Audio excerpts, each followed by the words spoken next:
नमस्कार विद्यार्थी मित्रांनो, MPSC एड्युकेटर यूट्यूब चॅनलमध्ये तुमचं स्वागत आहे.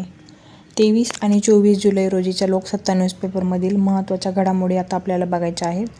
तत्पूर्वी चॅनलला सबस्क्राईब आणि व्हिडिओला लाईक करायला विसरू नका. तसेच 1 जुलैपासून आपण ही सिरीज सुरू केलेली आहे, तर 1 जुलैपासूनचे जे सर्व व्हिडिओज आहेत ते बघायलाही विसरू नका, जेणेकरून तुमच्या माहितीमध्ये आणखी वाढ होईल.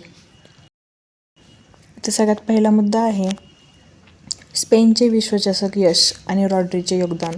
नुकतीच फुटबॉल विश्वचषक स्पर्धा पार पडलेली आहे आणि त्यामध्ये स्पेन या देशाने विजय मिळवलेला आहे.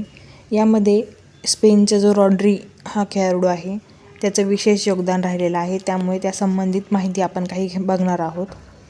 तर इथे स्पेनचे पहिले विजेतेपद स्पेनने 2010मध्येच पहिल्यांदा विश्वचषक जिंकलेला होता. आता 2026मध्ये तो दुसऱ्यांदा जिंकलेला आहे. त्यावेळी त्यांची जी वैशिष्ट्यपूर्ण शैली आहे टिकी टाका, या शैलीच्या जोरावर विश्वचषक 2010ला जिंकलेला होता पहिल्यांदाच. ह्या शैलीबद्दल प्रश्न विचारला जाऊ शकतो, टिकी का टाका याच्याबद्दल, त्यामुळे ही लक्षात ठेवा.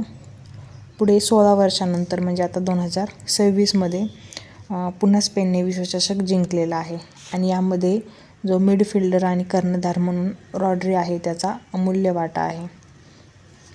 तर रॉड्री यांच्याबद्दल थोडी माहिती घेऊया. त्यांचं पूर्ण नाव आहे रॉड्रिगो हर्नांडेज कास्कान्ते. जन्म झालेला आहे 22 जून 1996 माद्रिद, स्पेन इथे.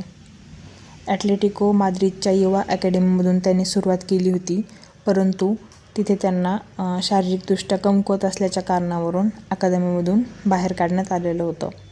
परंतु त्यांनी पुन्हा विलारियाला या स्पॅनिश क्लबच्या युवा संघामध्ये प्रवेश मिळवला होता. तिथे त्यांनी मेहनत घेऊन पुढे परत ॲटलेटिको माद्रिद पद्धतीमध्ये त्यांनी पुन्हा प्रवेश मिळवला होता आणि स्पेनमधील जी सर्वोच्च स्पर्धा आहे ला लिगा याच्यामध्ये तो सुद्धा त्यांनी आपलं कर्तृत्व गाजवलेलं होतं.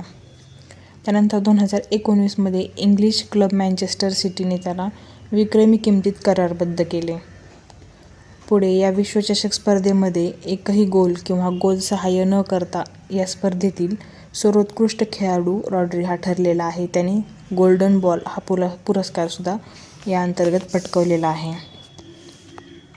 रॉड्रीने 2 वर्षांपूर्वीच म्हणजे 2024मध्ये हंगामातील सर्वोत्कृष्ट खेळाडूला दिला जाणारा जो फुटबॉल क्षेत्रामधील एक पुरस्कार आहे बॅलन डी ओर पुरस्कार, तो त्याने मिळवलेला होता.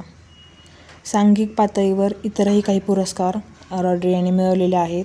त्यामध्ये euro cup, nations league, premier league, champions league आणि 2026चा हा फुटबॉल विश्वचषक.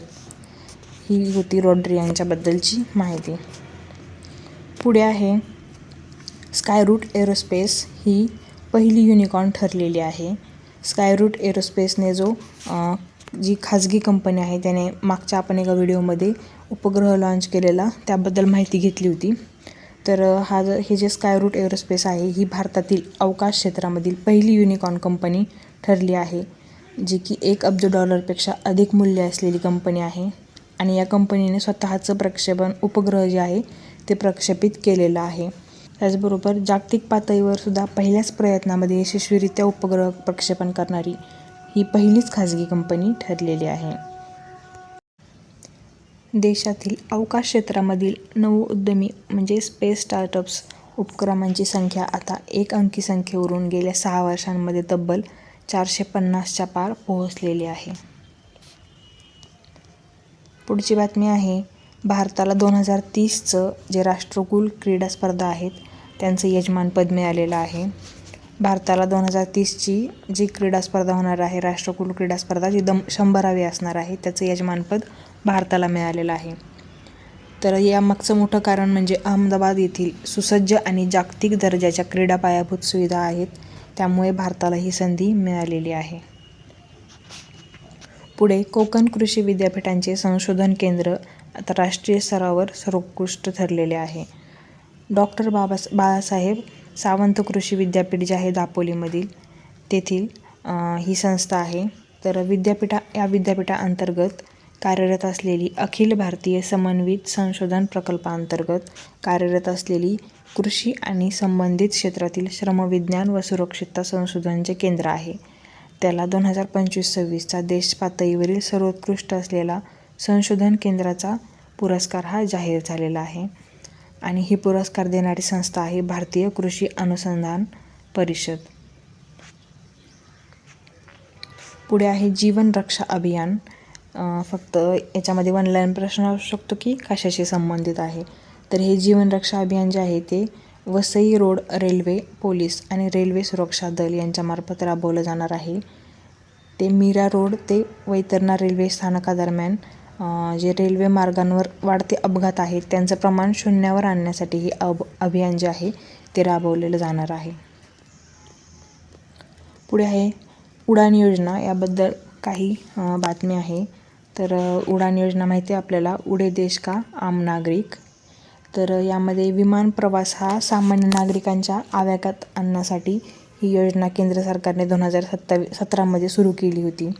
आता त्याचा जो दुसरा टप्पा आहे तो पुढील 10 वर्षांसाठी 28,450 कोटींची आर्थिक तरतूद यासाठी केंद्र सरकारने केलेली आहे. आणि सध्या जो पहिला टप्पा आहे त्यातील 663हून अधिक मंजूर मार्गांपैकी 337 मार्गच प्रत्यक्षात कार्यरत झाले आहेत. तर 326हून अधिक मार्ग जे आहेत ते बंद पडले आहेत. यासंबंधितच बातमी आलेली होती की जे पूर्ण काम करून झालेले विमानतळ आहेत त्यामध्ये अधिकचे मार्ग जे आहेत ते बंद पडलेले आहेत. तर ही उडान योजना आपल्यासाठी महत्त्वाची आहे. त्याचबरोबर नवी मुंबई विमानतळ आणि भारत टॅक्सी.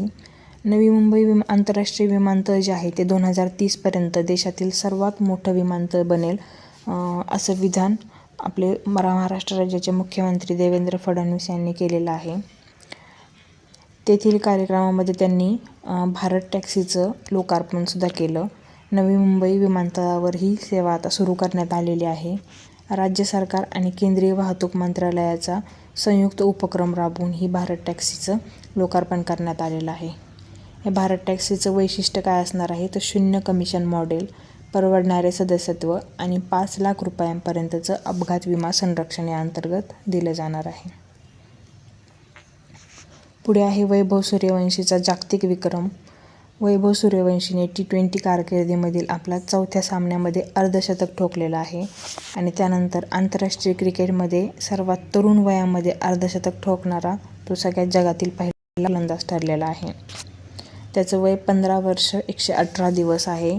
आणि त्याने नेपाळचा जो कुशल मल्ला आहे त्याचा विक्रम जो आहे 15 वर्ष 340 दिवसामध्ये त्यांनी अर्धशतक केल्याचा विक्रम मोडून काढलेला आहे. या सामन्यामध्ये भारताने झिम्बाब्वेला हरवलेलं आहे. पुढे देशांतर्गत विमान वाहतूक रँकिंग. त्यामध्ये प्रथम क्रमांक हा इंडिगो यांना मिळालेला आहे आणि द्वितीय क्रमांकावर एअर इंडिया आहे. त्याचबरोबर स्पाइस जेट जे आहे त्याची पत ही घसरलेली आहे.